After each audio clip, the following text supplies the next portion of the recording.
Salam sejahtera. Isu paling panas dalam Malaysia sekarang ini ialah berkait dengan sumbangan Tiger ataupun syarikat pengeluar arak yang sekarang ini menjadi kecaman ramai orang di media sosial maupun netizen. Ada orang yang tiba-tiba jadi agamawan, ada orang yang tiba-tiba jadi pakar arak, ada orang yang tiba-tiba jadi pakar perlembagaan, ada orang yang tiba-tiba jadi pakar macam-macam lah. Kalau sebelum ini mereka tak tahu pun apa itu Tiger, sekarang ini tiba-tiba pula tahu tentang Tiger. Yang lebih hairan, dulu tidak tahu tentang pekeliling dan macam-macam, sekarang pandai pula tentang pekeliling. Tapi semalam, apabila saya baca di dalam satu hantaran laporan, yaitu tajuk di Harapan Daily, tajuk itu kata, Perikatan Nasional tidak ikhlas di dalam menunggang isu arak tersebut. Karena dalam laporan itu kata, kenapa baru sekarang Perikatan Nasional bising? Sedangkan perbuatan menderma daripada kilang-kilang arak ini sudah pernah berlangsung dan sudah berlaku sejak puluhan tahun yang lepas. Sejak puluhan tahun yang lepas, kenapa waktu Perikatan Nasional menjadi kerajaan dulu 33 tahun, tiada pula mereka bising tentang ini? Kan sedangkan ini sudah jadi bertahun-tahun, berpuluh-puluh tahun menurut laporan sebelum ini. Jadi di mana suara mereka ketika itu? Sekarang pula tiba-tiba bising, kata netizen dan juga laporan di Harapan Daily tersebut. Walau bagaimanapun, akhirnya yang kita tunggu-tunggu muncul juga. Jawaban daripada pihak berkuasa Malaysia. Paling tidak jawaban daripada Timbalan Perdana Menteri, khususnya Zahid Hamidi yang mempunyai parti yang berasaskan Melayu Islam. Apa komen daripada Zahid Hamidi yang kita tunggu? Rupa-rupanya, kata Zahid Hamidi, syarikat minuman keras itu bukannya menderma pada sekolah. Dia tidak sumbang pada sekolah, tetapi syarikat minuman keras itu hanya menaja konsep tersebut. Jadi itu yang berlaku. Zahid Hamidi berkata wujud persepsi silap yang mendakwa syarikat minuman keras menyalurkan sumbangan kepada sekolah Cina. Wujud persepsi silap membabitkan dakwaan sebuah syarikat minuman keras menyalurkan dana kepada sebuah sekolah Cina di Selangor ketika kata Timbalan Perdana Menteri Zahid Hamidi. Zahid berkata syarikat minuman keras itu hanya menaja penganjuran konsep amal dan bukannya sumbangan kepada sekolah berkenaan lapor berita harian. Katanya, konsep amal itu dianjurkan Persatuan Ibu Bapa dan Guru PIBG sekolah berkenan dan lembaga pengelola sekolah. Dalam perkara ini, ia tidak pun menyebut tentang sumbangan daripada syarikat minuman keras kepada mana-mana sekolah sebagaimana persepsi yang wujud, kata beliau. Bas baru-baru ini mengkritik Timbalan Menteri Perumahan dan Kerajaan Tempatan yang juga merupakan timbalan Zahid Hamidi, yaitu Aiman Atira Sabu, kerana menerima replika cek bernilai 3 juta ringgit yang mempunyai logo Tiger Beer di majlis pengumpulan dana untuk SJK Cina Cimin di Sungai Pelek. Pada Isnin lalu, Kementerian Pendidikan berkata pihaknya sedang menyiasat laporan itu dan memberi peringatan kepada sekolah untuk mematuhi garis panduan yang dikeluarkan pada tahun 2018 yang melarang menerima sebarang sumbangan dari syarikat perjudian tembakau dan arak. Tiger Beer semalam menafikan ia membuat sebarang sumbangan kepada sekolah dan berkata peranannya hanya melibatkan persembahan artis dalam program Chinese Education Charity Concert CECC. Saudara, itulah dia keputusan atau pendedahan terkini berkaitan dengan sumbangan daripada syarikat arak tersebut. Syukurlah ada sudah mula pencerahan demi pencerahan yang dapat menjernihkan keadaan. Syarikat minuman keras tajak konsep bukan sumbangan pada sekolah, kata Zahid Hamidi. Sekian untuk kali ini. Jangan lupa tinggalkan komen Anda, tekan butang subscribe. Bye-bye. Salam sejahtera. Sanusi, oh Sanusi. Kali ini Sanusi disekolahkan oleh Chow, yaitu Ketua Menteri Pulau Pinang. Chow kata kepada Sanusi, sila terima Pulau Pinang ialah negeri merdeka. Apa cerita ni sampai Chow, yaitu Ketua Menteri Pulau Pinang, mahu supaya Sanusi terima Pulau Pinang sebagai merdeka? Kalau isu ini difikir-fikirkan, adakah Sanusi pikir Pulau Pinang ini tidak merdeka? Seingat saya, Pulau Pinang ini adalah sebahagian daripada Malaysia yang merdeka. Tapi kenapa pula timbul cerita seperti ini? Sehingga Chow pula sekolahkan Sanusi. Kata Chow, tidak perlu menjelajah dunia untuk mengumpul dokumen bagi menunjukkan fakta sejarah yang diketahui ramai. Kata Ketua Menteri Pulau Pinang, Chow Kun Yew, kepada rakan sejawatannya di Kedah, iaitu Muhammad Sanusi Maknor. Dia menjawab laporan berita yang memetik, Sanusi mengenai pasukan penyelidik yang dibentuk Kerajaan Negeri Kedah yang memperoleh beribu-ribu dokumen dari luar negara hubungan kedua-dua negeri itu. Kata beliau, kita tidak menafikan bahawa Pulau Pinang pernah menjadi sebahagian daripada Kedah suatu ketika dahulu. Kata beliau, sila terima bahawa Pulau Pinang adalah sebuah negeri yang merdeka dan kedudukannya dijamin oleh Perlembagaan Persekutuan. Tidak perlu anda pergi ke seluruh dunia untuk mengumpulkan 20,000 dokumen mengenai fakta sejarah yang diketahui ramai ini, kata Chow, menurut Buletin Mutiara.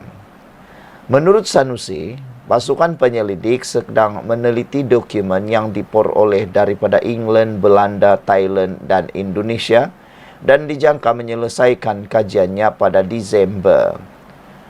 Dapat banyak dokumen, kata Sanusi. Saya difahamkan 20,000 dokumen sejarah, kebanyakannya tentang laporan daripada negeri-negeri selat kepada kerajaan British pada masa itu, tambahnya. Sanusi berkata penemuan itu akan membantu dalam membina kes berhubung status Pulau Pinang sebagai pajakan semasa pentadbiran kolonial British.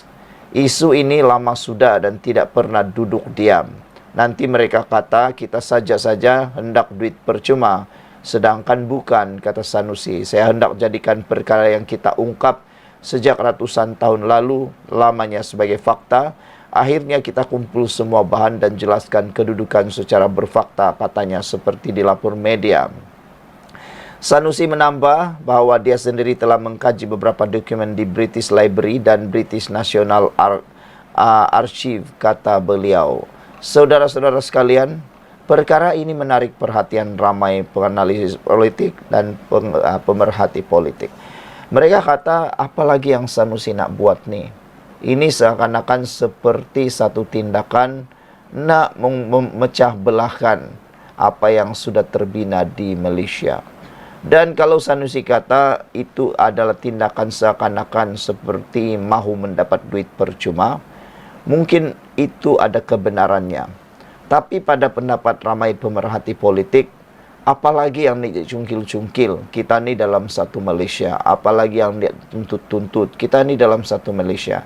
Kalau nak buat duit segera, kalau nak dapat peruntukan, kalau nak dapat duit tambahan dalam kerajaan negeri, buatlah kerja, cari pelaburan, bukannya nak pula menuntut daripada rakan sebelah, kata mereka. Jadi hari ini, begitu hebat dan beraninya, Chow, Ketua Menteri Pulau Pinang, sekolahkan Sanusi dengan arahan sila terima Pulau Pinang sebagai negeri merdeka. Sekian untuk kali ini. Jangan lupa tinggalkan komen anda. Bye-bye. Salam sejahtera. Baru-baru ini, tular satu lagi perkara yang paling menarik perhatian kita, yaitu Himpunan Anti Anwar, Himpunan Selamatkan Malaysia. Nak jadikan cerita, saya nak tanyalah, agak-agak apa yang mau diselamatkan untuk Malaysia itu? Himpunan Selamatkan Malaysia 20.0 tu himpunan untuk apa? Apa sebenarnya yang nak diselamatkan? Sehingga kalau masih ingat, baru-baru ni tular satu poster Himpunan Malaysia, Selamatkan Malaysia tu telah menjadi lawak jenaka, dikecam dan dipermainkan oleh netizen. Penyokong-penyokong Pakatan Harapan mengubah poster itu menjadi bukan Selamatkan Malaysia, tetapi selamatkan menantu, selamatkan tengkuk sendiri, selamatkan anak sendiri dan selamatkan diri sendiri. Semua itu lah yang menjadi perhatian netizen. Kerana netizen minta senarai daripada penganjur Selamatkan Malaysia itu, apa yang nak diselamatkan. Mereka yang anti dengan Anwar nak diarah senaraikan apa yang mereka anti sangat dengan Anwar Ibrahim. Mereka diarah menyenaraikan apa yang nak diselamatkan sangat daripada Malaysia ni.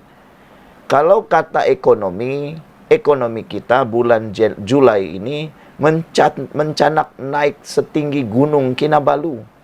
Dalam bulan Julai ini, semua perkara yang baik-baik berlaku kepada Malaysia. Terkini, Malaysia disenaraikan sebagai 10 negara paling selamat di dunia.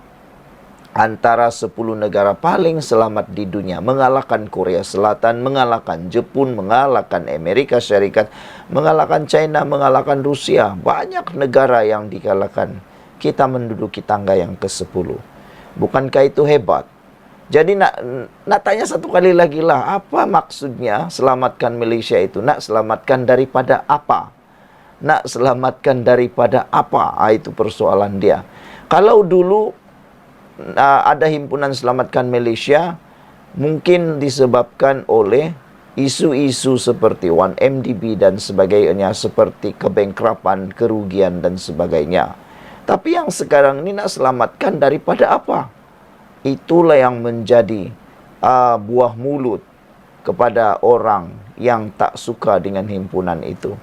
Tapi hari ini yang mengejutkan kita, apabila Anwar Ibrahim ditanya tentang himpunan haram Selamatkan Malaysia yang mahu dianjurkan di Parlimen Tambun, ini pula jawapan Anwar Ibrahim. Saya sangka dia mula takut seperti yang dikatakan oleh para penyokong Perikatan Nasional Pembangkang, walau mereka kata mungkin akan membuatkan Anwar Ibrahim menggelepur, takut, dan mungkin akan segera pulang ke Tambun untuk menyelamatkan kawasan Parlimen Tambun. Tapi rupa-rupanya bukan itu yang berlaku. Sebaliknya, Anwar Ibrahim ketika ditanya demo anti Anwar di Tambun, Anwar jawab dengan begitu mudah. Dia kata, ada ke? Kalau ada, tak apalah. Anwar hanya jawab begitu. Ada ke?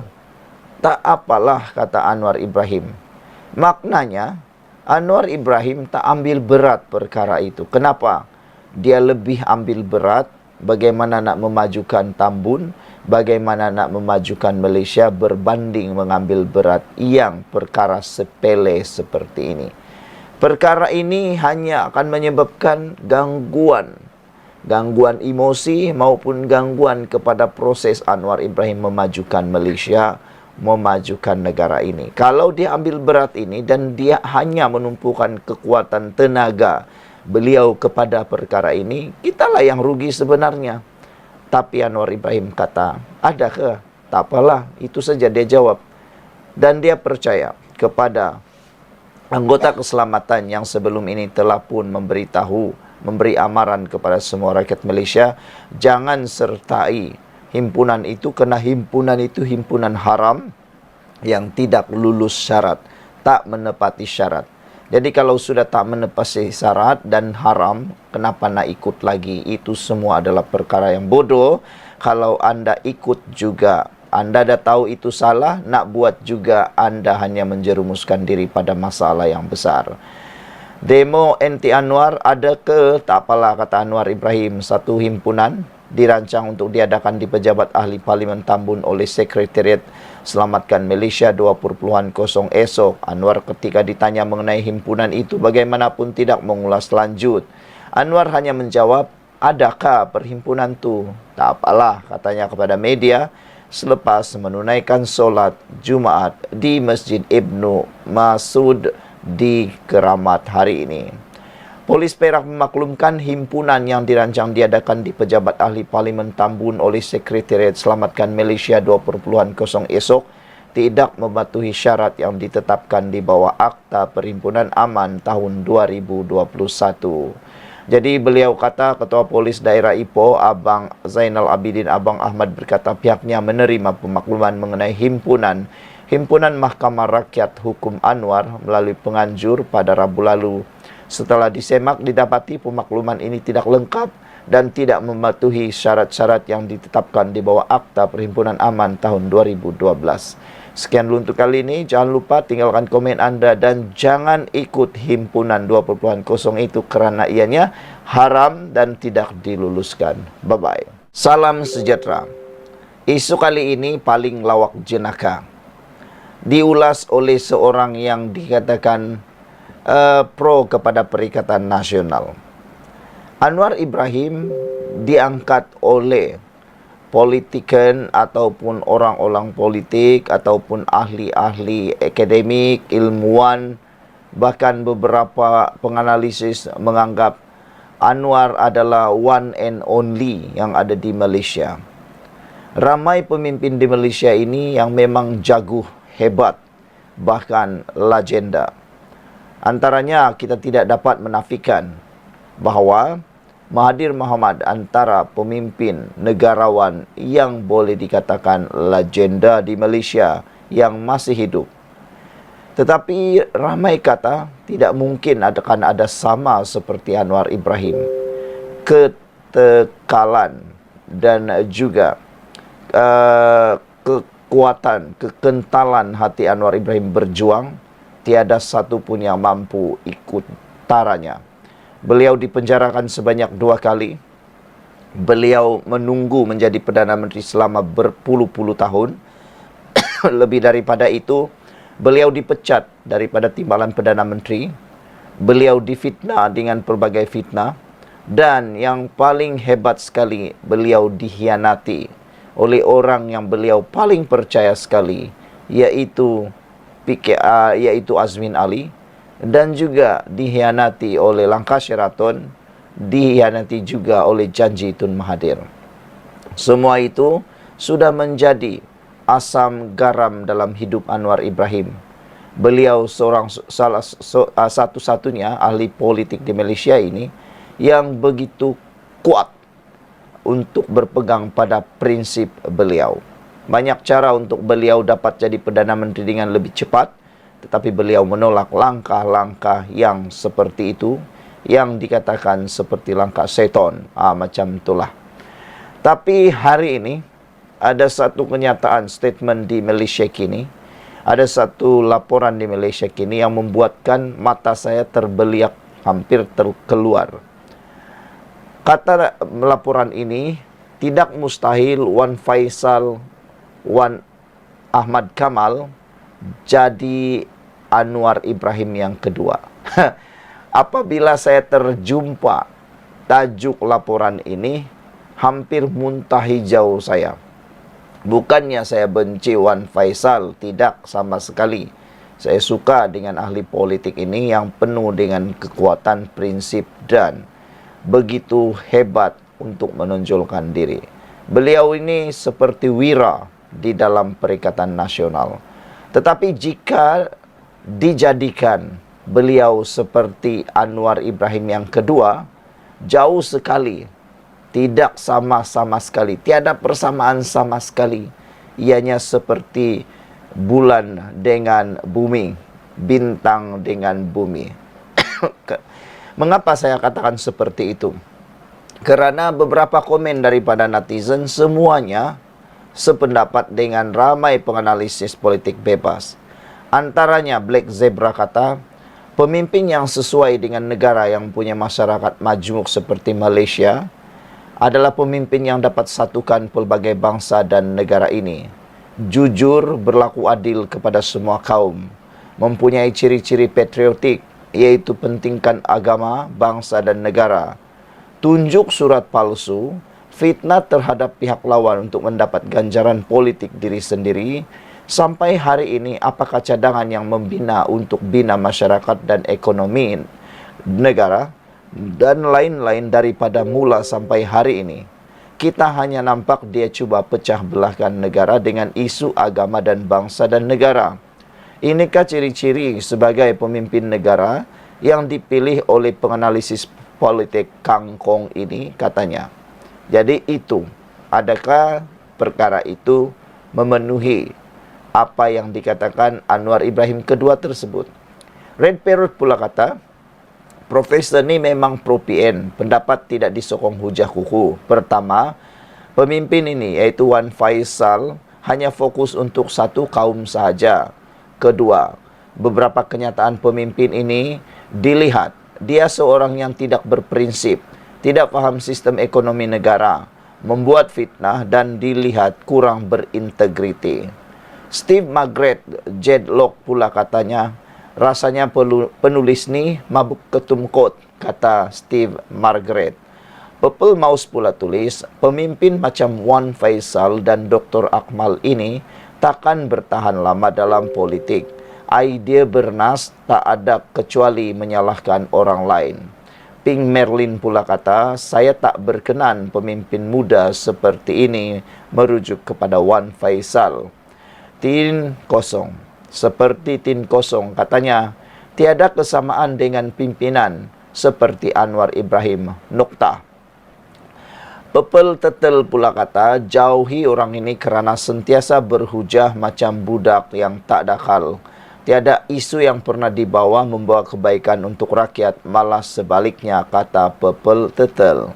Anak JB kata, antara karya Wan Faisal yang paling pandai ialah menyuruh kerajaan mencetak lebih duit atau lebih wang tunai tanpa menghirau inflasi dan hyperinflasi.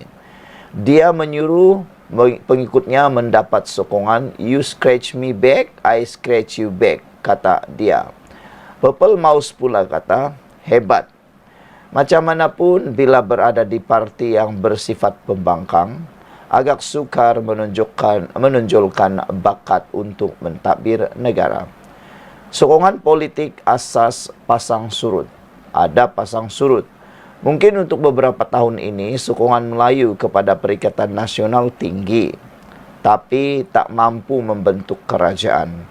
Keadaan mungkin berubah di beberapa tahun akan datang, bila emosi politik menurun dan realiti politik kembali, katanya. Ada kebenaran yang ditulis oleh Purple Mouse ini. Dulu kalau kita lihat, Barisan Nasional, UMNO pada ketika itu pun sama. Amat disokong oleh Melayu. Waktu itu seakan-akan mustahil untuk UMNO kalah. Pada waktu itu, siapa saja calon yang penting namanya UMNO pasti menang. Disangkakan ianya berterusan sehingga ke petang. Rupa-rupanya baru tengah hari sudah hujan. Rupa-rupanya baru tengah hari sudah hujan. Yang disangkakan itu akan berterusan sampai kiamat. Rupa-rupanya tidak berterusan sampai kiamat. Akhirnya, UMNO kalah dan mula kehilangan sokongan daripada Melayu. Makna kata, sekarang ini Perikatan Nasional pun boleh melalui perkara tersebut. Jadi, adakah benar Wan Faisal ini adalah menjadi Anwar yang kedua? Ramai yang tak setuju, saya pun tak setuju. Kita jumpa lagi, bye-bye.